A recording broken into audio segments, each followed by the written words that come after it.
We're joined by Minister of Land Reform and Rural Development, Mzwanele Nyhontso. Minister, a very good evening to you. Thank you so much for joining us. Welcome to the late edition. Thanks for having us, and evening to you and to the viewers, my brother.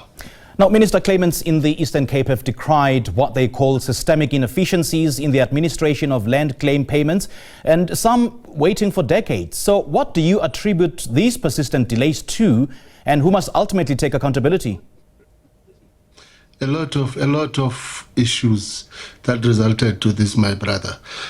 They were very angry and justifiable, so I understand. But there's a lot of attributes to this situation. Yeah. One, the verification process takes time. Two, the claimants themselves do not agree about the actual beneficiaries. Three, sometimes the claimants themselves take time to submit documents. For example, there's a claim that we were told that the claim was settled 3-4 years ago, and that claim was 65 million, but only 68 million. Only 65 million was paid to the claim, and the outstanding 3 million or 2.9 million as some odds has been with the department simply because the beneficiaries never submitted their documents, and the department has been struggling to trace the actual departments. That's some of those things. But some claims have been settled in a way that we all don't understand. When the claim is settled, and it is said to be settled in phases, first phase and second phase, then the department would go and pay first phase, and then the department would not come back for second phase. And that's where the problem comes in.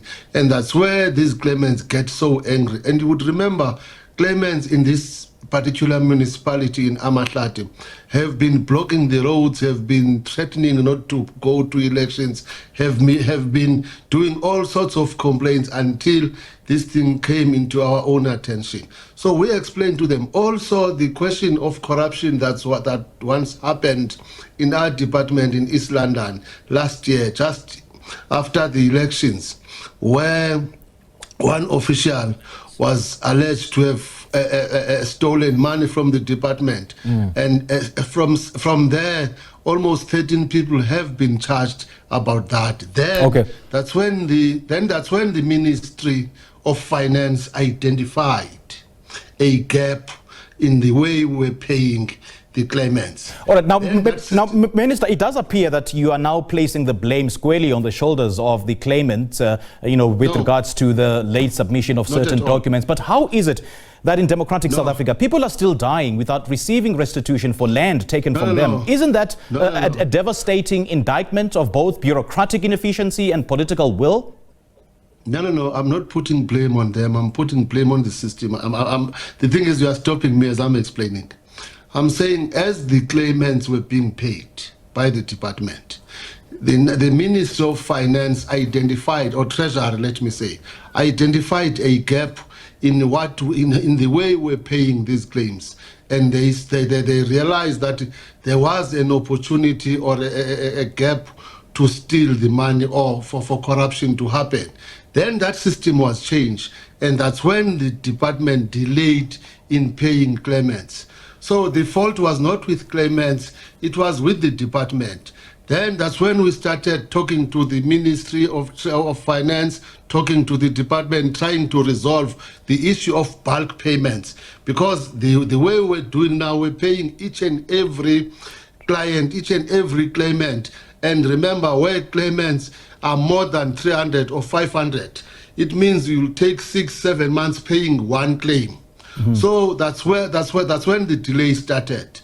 So now we've since agreed with Treasury that we'll be starting paying with bulks. So the first bulk payment system will start happening on the 11th of August. Then with that, we are all positive that the question of claims will start fast-tracking now. So we are not blaming the clients. I'm saying it also delays the process when we don't get some documents from the clients. Fair point, that is noted. But isn't that an indictment on bureaucratic inefficiency and political will, the fact that these delays have been raging on? No, it's not. I don't believe so, because where money is involved, serious verification must happen. Okay. Because you can't pay wrong people. Because if you pay wrong people, it will still end up in the hands of the law. We will still say there is corruption. You can't just pay people 300 million of the state without verifying that these are rightful people that deserve to get this particular money. Okay. So I don't think it is the bureaucracy. I believe that it must happen so that we pay rightful people.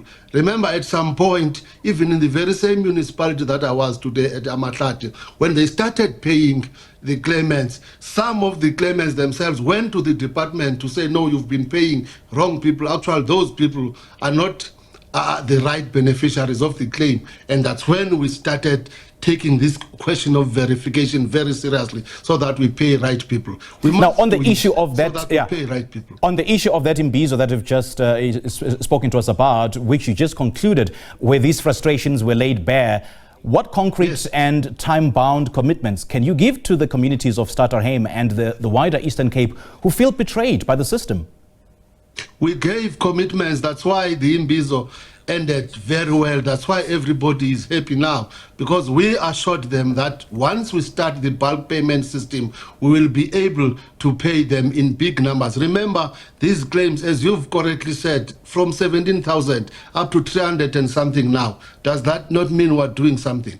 Now, remember, in the very same municipality, from 71 municipal claims, only 31 and only 23 left right now in the very same municipality. So we are about to settle them. Once we are able to do this bulk payment system, the claimants will receive their money. And this Imbizo was not only about land claims, it was also about land itself, because in the very same municipality there were people who opted for land, not for money. And that's when the issue of post-settlement support came in. That's when some were complaining that indeed they were given money, but then they were not given support. That's when others said, no, they were given money, but they were not trained. And now we have committed ourselves that we must train CPAs, because the president has also signed the CPA Amendment Act, where now at least we have what we call registrar of CPA, somebody who is going to be dedicated in making sure that CPAs do work, and then that person is also able to dissolve a CPA if it is non-compliant. So those issues were raised with the claimants, and claimants at the end of the day were very happy. They're still sending SMSs thanking us for going there and explaining to them that the process is here now. You know, Minister, I have so many questions, but unfortunately we are so thin on time. Nevertheless, thank you so much for joining us. Thank you. Well, I would imagine the dire socio-economic consequences of delaying land claim settlements, especially in communities plagued by poverty, unemployment and inequality. But beyond the financial compensation, many claimants want actual land restitution and developmental support to make that land productive. In fact, we just heard that the Minister, Mzwanele Nyhontso, say that they can't give people land without money, as he joined us to discuss this after the claimants raised their grievances at Land Imbizo in the Eastern Cape.